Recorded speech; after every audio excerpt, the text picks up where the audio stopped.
Cześć, obiecałem sfilmowanie sanitariuszowego alfabetu, ale zacznę od Foxtrota. Dlaczego? Bo mogę. Panie Darku, intro.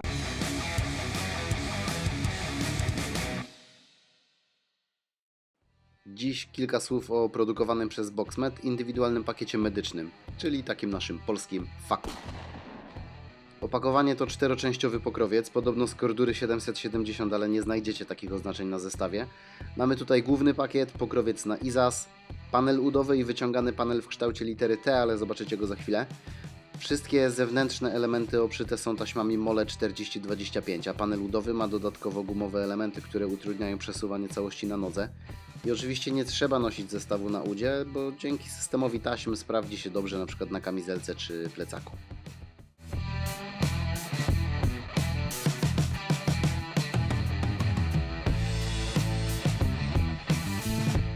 Całość według producenta jest wodoodporna, poza zamkiem i stąd pewnie te odwodnienia w dolnych częściach pokrowców.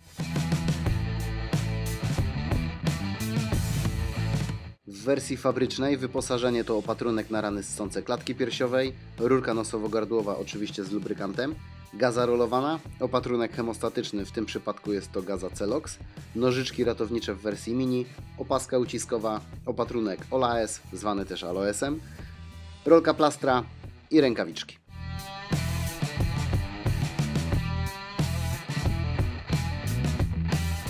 Fabryczne wyposażenie da się spakować na dwa sposoby. Albo na wspomnianym wyjmowanym panelu T mocowanym za pomocą sprężyny, albo wewnątrz głównego pakietu, który obszyty jest elastycznymi taśmami i kieszonkami.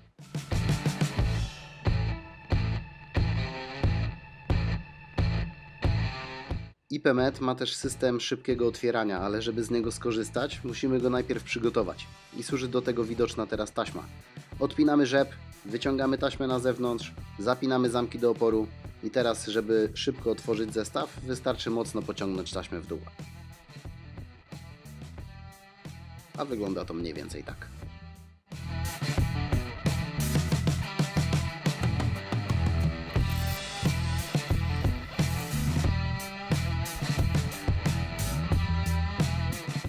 Dziękuję bardzo, że byliście ze mną. Pamiętajcie, żeby zasubskrybować kanał, dać łapkę w górę, udostępniać te filmy po to, żeby było tutaj nas jak najwięcej.